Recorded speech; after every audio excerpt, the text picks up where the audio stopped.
주님 찬양하겠습니다. 찬송가 310장으로 우리 주님께 찬양하겠습니다.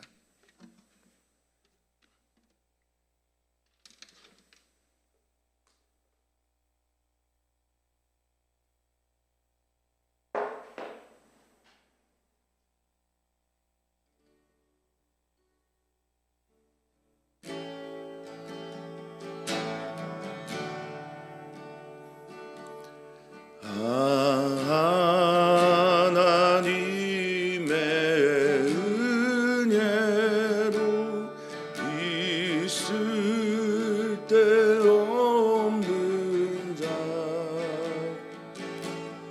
왜 구속하여 주는지 난 알 수 없도다. 내가 믿고 또 의지함은 내 모든 형편 아시는 주님 늘 보호해 주실 것을 나는 확실히 아네. 왜 내게 굳세 믿음과 또 복음 주셔서 내 맘이 항상 편한지 난 알 수 없도다. 내가 믿고 또 의지함은 내 모든 형편 아시는 주 늘 보호해 주실 것을 나는 확실히 아네. 왜 내게 성령 주셔서 내 마음 감동해 주 예수 믿게 하는지 난 알 수 없도. 내가 믿고 또 의지함은 내 모든 형편 아시는 주님 늘 보호해 주실 것을 나는 확실히 아네. 주 언제 강림하실지 오밤에 홍낮에 또 주님 만나 그곳도 난 알 수 없도다. 내가 믿고 또 의지함은 내 모든 형편 아시는 주님 늘 보호해 주실 것을 나는 확실히 아네.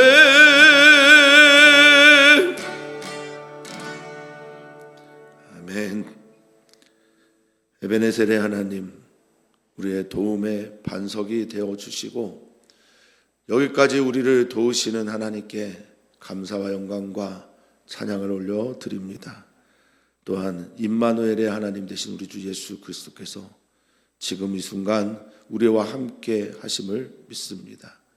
함께 하시는 그 말씀이 우리에게 생명이 되게 하여 주시고 살아있고 운동력 있어 좌우의 날선 어떤 것보다 예리한 그 말씀으로 우리에게 찾아와 주시옵소서. 우리의 심령 관철하여 주시고 우리의 관절 골수까지 찔러 쪼개 판단해 주시옵소서. 오늘 주님을 바랍니다. 오늘 하루 주님의 은혜 가운데 여호와 이레를 기대합니다. 오늘도 역사하여 주시옵소서. 감사함이 주님의 이름으로 기도합니다. 아멘. 하나님의 말씀은 요한복음 13장 21절에서 30절입니다.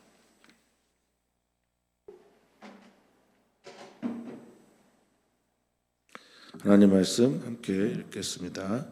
예수께서 이 말씀을 하시고 심령이 괴로워 증언하여 이르시되 내가 진실로 진실로 너에게 이르노니 너희 중 하나가 나를 팔리라 하시니 제자들이 서로 보며 누구에게 대하여 말씀하시는지 의심하더라.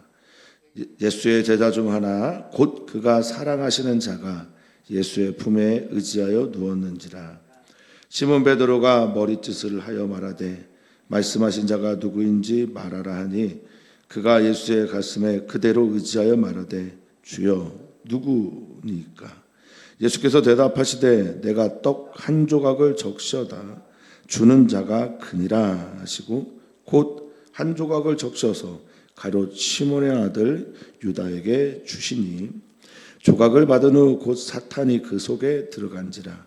이에 예수께서 유다에게 이르시되 내가 하는 일을 속히 하라 하시니 이 말씀을 무슨 뜻으로 하셨는지 그 앉은 자 중에 아는 자가 없고 어떤 이들은 유다가 돈꾀를 맡았으므로 명절에 우리가 쓸 물건을 사라 하시는지 혹은 가난한 자들에게 무엇을 주라 하시는 줄로 생각하더라. 유다가 그 조각을 받고 곧 나가니 밤이러라. 아멘. 오늘 본문의 말씀은 요한복음 13장이 시작되는 세종례의 그 밤 그리고 마지막 식사를 하시는 그 밤에 일어난 사건입니다. 세종례를 하시는 요한복음 13장의 출발에 예수님께서 제자들을 사랑하시되 끝까지 사랑하신다라고 하면서 그것과 대꾸, 대조를 이루는 말씀이 바로 이어지는데 가룟 시몬의 아들 유다에게 사단이 예수님을 팔 마음의 생각을 집어넣는 것으로 그렇게 대조를 이루면서 본문이 시작됩니다.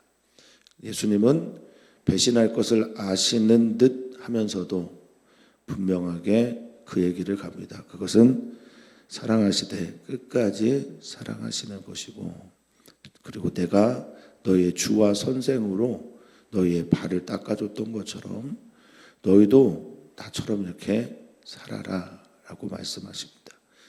세종례에 나오는 예수님이 두르신 수건과 대안은 예수님께서 꿈꾸시는 하나님의 나라가 어떠한 것인지를 말씀해 주십니다. 주와 선생인 자가 수건과 대안을 들고 있는 곳, 교회 안에서 하나님의 나라를 꿈꾸고 가정에서 일터에서 그 일들을 바라는 모든 사람들에게 주시는 이 은유적이며 상징적인 메시지. 너도 가서 이와 같이 하라. 너도 가서 수건과 대야를 너희가 들고 두르고 그렇게 살아라. 이 말씀을 하시면서 매우 의미심장한 말씀을 하십니다. 떠날 것이다. 누군가 나를 배신할 것이다. 그러면서 경고의 말씀을 모든 제자들에게 하십니다. 나를 영접하는 자, 곧 나 보내시는 영접한 것이고 내가 보낸 이를 영접하는 것은 나를 영접하는 것이다 라고 말씀하시면서 이 말씀 이후에 심령이 괴로워서 오늘 본문의 말씀이 이어지게 되는 겁니다. 사랑하는 성도님들, 배신이 무엇인지 아십니까? 이 등배자와 믿으신 자를 쓰는 이 배신은 주님께 믿음을 등 돌리는 겁니다. 주님을 향한 믿음의 등을 돌리는 거죠. 예수님 안 본다라는 겁니다. 예수님과 같이 가지 않는다라는 겁니다.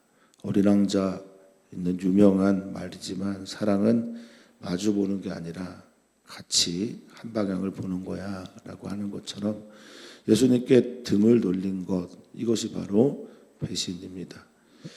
어떤 이는 이런 말을 합니다. 하나님과 마주 보는 것이 후원이다. 하나님께 등 돌리는 것이 바로 타락이다 라고 말을 하는데요. 오늘 예수님께 등을 돌리는 가롯 유다의 이야기와 끝까지 그럼에도 불구하고 사랑하시며 그 양을 포기하지 않으신 선한 목자이시며 그 양을 위해 모든 것을 내어줄 수 있는 우리 주 예수 그리스도의 이야기가 나란히 우리들에게 찾아옵니다. 사랑하는 성도님들, 사랑하실 때 끝까지 사랑하시는 주님을 오늘도 만나기를 축복합니다. 그리고 등 돌리지 않고 그 사랑의 길을 가는 우리였으면 좋겠습니다. 자, 예수님은 이렇게 말씀하신 다음 심령이 괴로워 증언하며 말씀하신다고 합니다. 괴롭다라고 하는 이 타라소라는 헬라어는 흔들리고 동요하고 또 때로는 마음이 뒤끌어오르는 걸 말합니다. 막 요동치고 마음 가운데 있는 괴로움들이 막 용솟음치는 걸 말합니다. 무엇이 괴로웠을까? 예수님은 무엇이 힘드셨을까? 무엇이 아파서 이렇게 타라소라는 단어를 요한은 썼을까라고 말합니다. 생각해 봅니다. 제자의 배신일까요? 아니면 당신의 십자가의 죽음이 가까워서일까요? 어떤 것이든 다 이유가 되겠지만 예수님의 마음이 끓어오르고 있습니다. 그래서 그 괴로운 심정이 밖으로 표현이 될 정도로 그렇게 괴로운 거다라고 이해하시면 되겠습니다. 너무나 인간적인 모습이기에 좋습니다. 아, 예수님도 아프셨구나.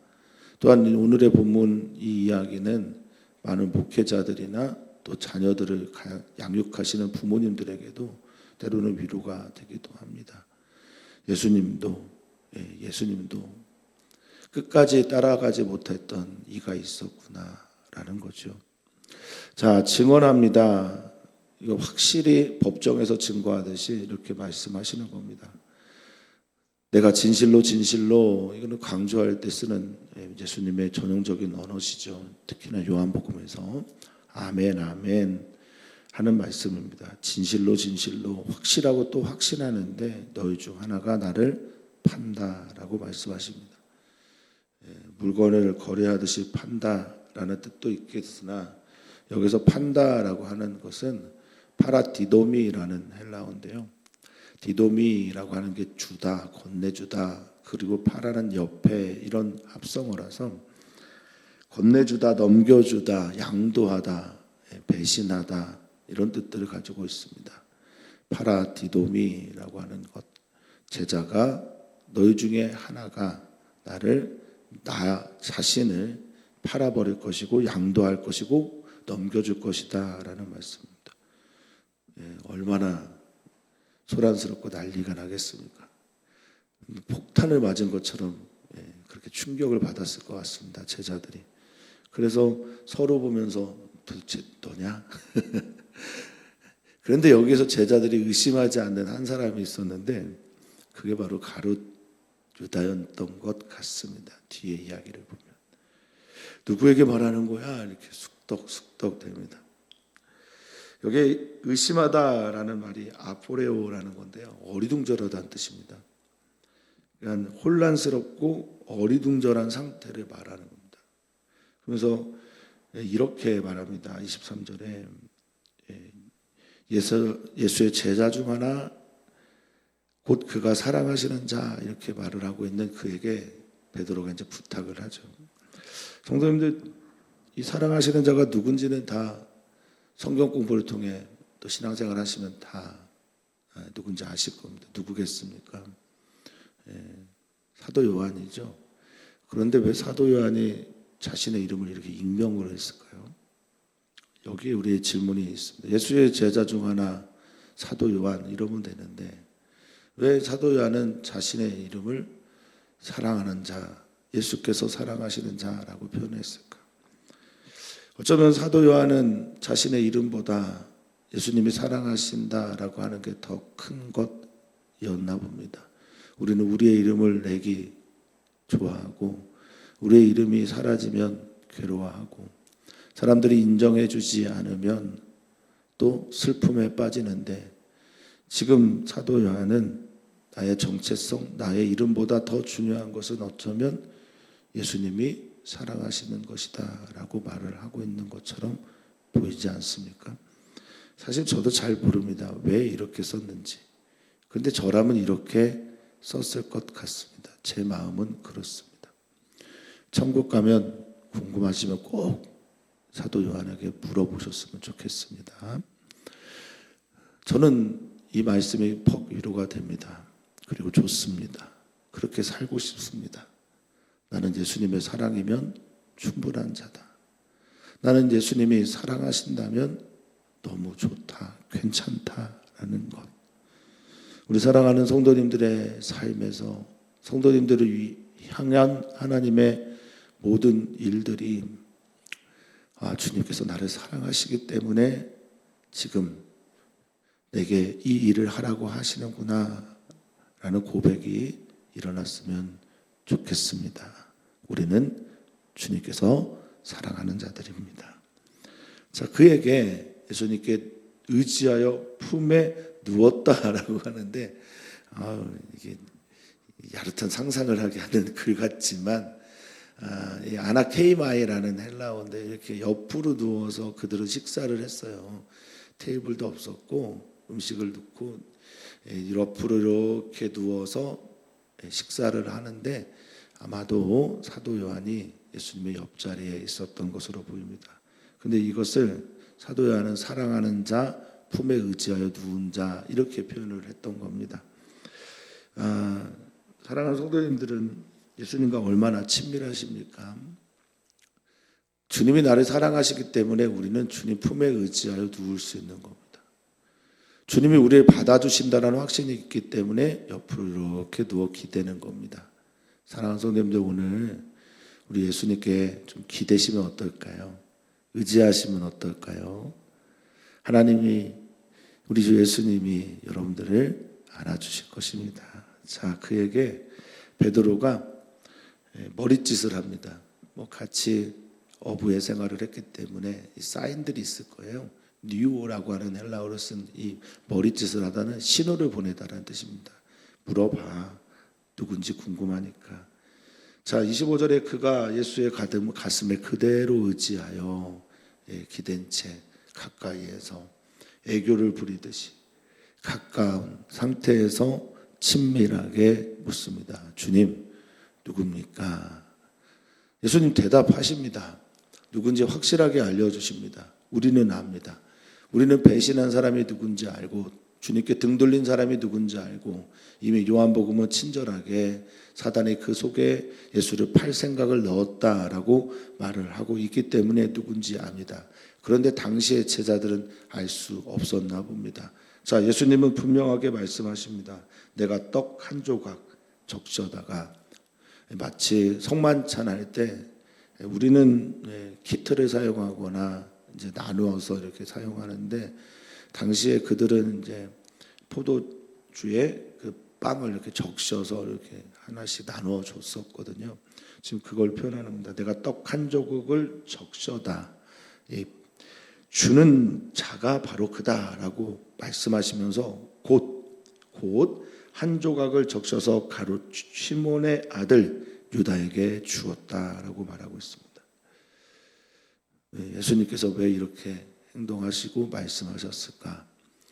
그것은 어쩌면 자신을 팔려고 하는, 그리고 사단이 그 속에 생각을 집어넣어 그럴 준비를 하고 있는 가룟 유다, 그 유다를 자극하기 위함이 아니라 끝까지 사랑하시고 내게로 좀 돌아왔으면 좋겠다, 내게로 돌아와다오라고 말씀하시는 것 아닌지 모르겠습니다. 그러면서 동시에 예수님을 팔 생각을 가지고 있고 또 예수님을 지금도 팔고 있는 한 형제를 사랑하지 못해서, 돌보지 못해서, 그리고 이 길을 떠나고 싶어서, 어떻게든 벗어나고 싶어서 그럴 마음의 준비를 하고 있는 이들에게도 너 내게로 돌아와라, 너일지도 몰라 라고 말씀하고 계신 것 아닌가 싶습니다.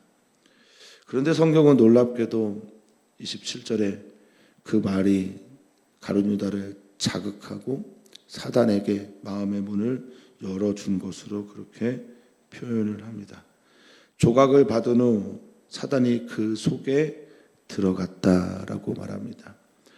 이 속에 들어가게 허락한 거죠. 받아들인 겁니다. 인격적인 존재는 하나님만이 아닙니다. 사단도입니다. 인격적이다라고 표현할 때 여러 용어들을 제가 설명해서 말씀드린 적이 있습니다만은 여기서 인격적인 것 한 가지는 바로 이겁니다.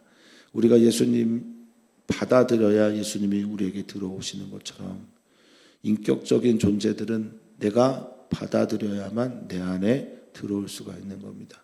그 사단을 내가 받아들인 거죠. 가룟 유다가 말입니다. 그 속으로 에이스라고 하는 단어를 씁니다. 그곳을 향하여, 안을 향하여, 내 깊은 곳을 향해 사단이 들어갑니다. 사랑하는 성도님들은 안에 누가 계십니까? 누구를 받아들이고 살고 있습니까? 사랑하는 성도님들의 주인은 누구십니까? 우리가 예수님을 향해 문을 열면 주님이 들어와 나와 더불어 먹고 나와 더불어 마시고 나와 함께 사시는 것입니다.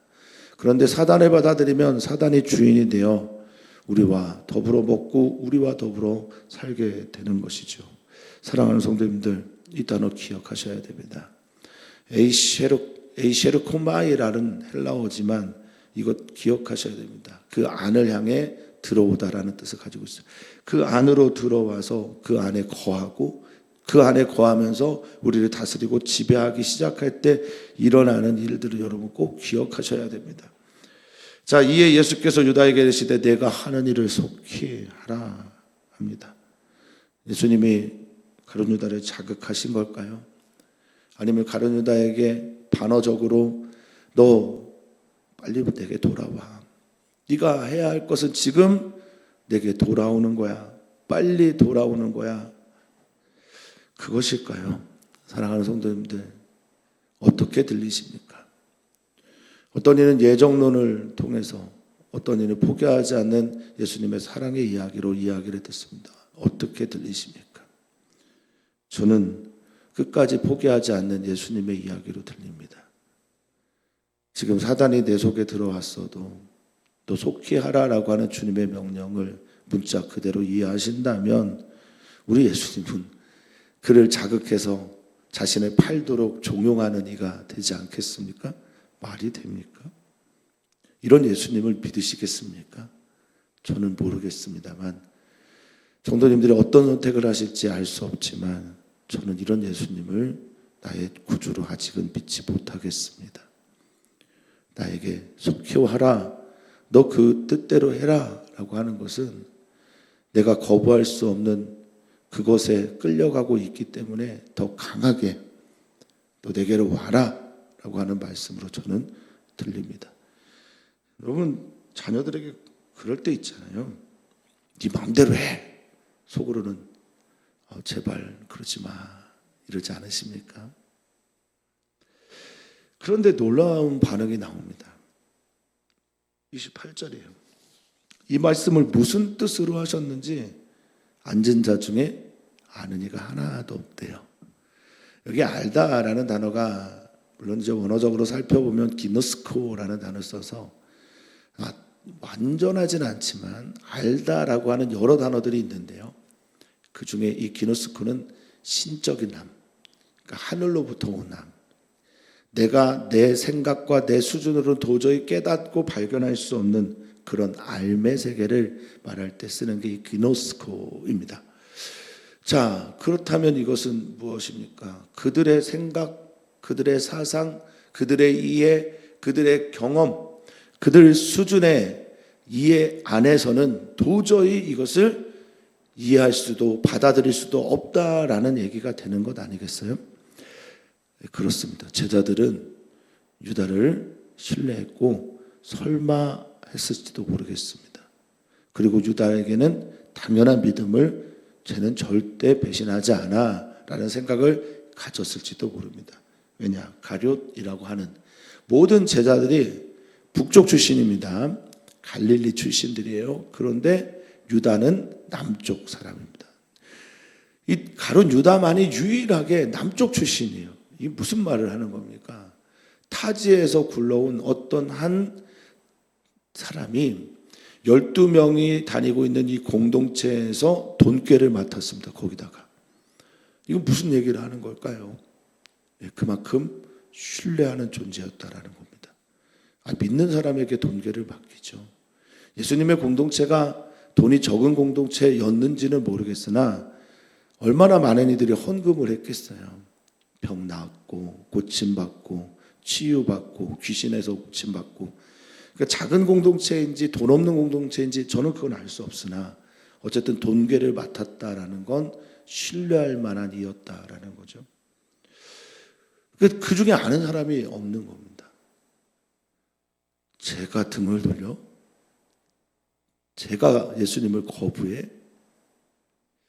그래서 사람들은 이렇게 생각했을 겁니다. 돈꾀를 맡았으므로, 돈꾀를 가지고 있었으므로 명절에 우리에게 필요한 물건, 먹을 것이라든지 크레이아라고 하는 필요한 것, 그것이 쓸 물건, 필요한 것, 결핍되어져 있는 것 등등의 뜻이거든요. 그러니까 우리에게 부족한 게 무엇인지, 아니면 가난한 자들에게 이제 6월절 명절 때가 되면 이제 구제가 많이 있으니까 가난한 자들에게 푸트코스라고 하는, 가난한 자들에게 무엇을 주라.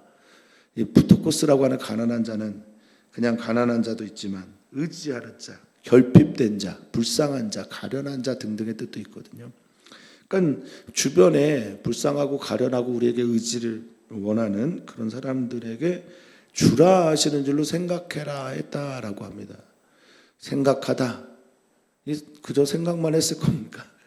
왜 그렇게 생각했을까요? 그래서 이 헬라어 언어가 중요하죠. 도케오라는 이 헬라어 생각하다라는 말은요, 믿다라는 뜻입니다.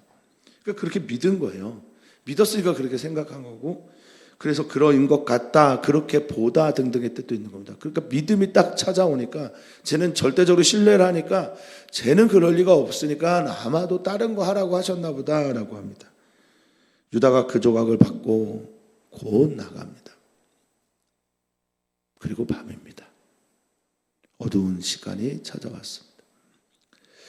여기 나가다라는 단어를 여러분 기억하시면 좋겠습니다. 27절에 들어가다, 사단이 그 속에 들어가다, 에이셰르코마이라는 단어를 썼는데 에이스와 에르코마이라는 단어의 합성어가 들어가다였습니다. 거기에 에이스를 주목해 주십시오. 그러면 여기에 나가다라는 말은 뭘까요? 엑세르코마입니다. 엑세르코마이는 엑스 플러스 에르코마예요. 동사 에르코마이는 같아요. 들어가다, 나가다, 오다, 가다 등의 뜻을 갖고 있는 에르코마이는 같는데 앞에 있는 전치사에 따라서 완전히 다른 삶이 됩니다. 사단을 받아들이는 에이셰르코마이를 했던 그는 엑스코마이가 됩니다. 엑세르코마이가 됩니다. 뭡니까 이게? 엑스는 밖으로, 또 외부로, 그리고 끊어져, 이런 뜻을 가지고 있습니다. 슬퍼요. 사단을 받아들이고 나서 그는 밖으로 나가게 되는데 어둠을 경험하게 됩니다. 사단을 받아들이고 나서 그는 나가게 되는데 물러가게 되고 피하게 되고 사라지게 되고 끊어지게 되는 겁니다. 사랑하는 성도님들, 오늘 이 아침 사랑하는 성도님들이 하나님 앞에 말씀을 듣는 이 시간 저는 기도합니다. 우리 사랑하는 성도님들이 예수님을 받아들이고 예수님이 그 안에 들어가게 되고 말씀이 그 안에 들어갈 때 엑셰르코마이 떠나가지 않습니다. 나가지 않습니다. 사라지지 않습니다. 끊어지지 않습니다. 사랑하는 성도님들, 오늘 예수님 받아들이고 날마다 낮의 삶을, 빛의 삶을, 세상의 빛이 되신 예수님과 함께 빛된 삶을 살아가시기를 간절하게 축복하고 그렇게 기도합니다. 오늘 우리는 기도합니다. 어제 제가 하루 쉬었는데 감사합니다. 양해해 주셔서 남성교회 여성교회 어제 기도하지 못한 것 오늘 같이 해주시고, 오늘 우리는 이주민교회와 청년들을 위해서 기도합니다. 청년들 특별히 이 대한민국 사회에서 어두움을 경험하지 않도록, 주님 떠나지 않도록 주님 붙들고 살도록 그렇게 기도해 주시기 바랍니다. 수험생들의 결과가 나왔습니다.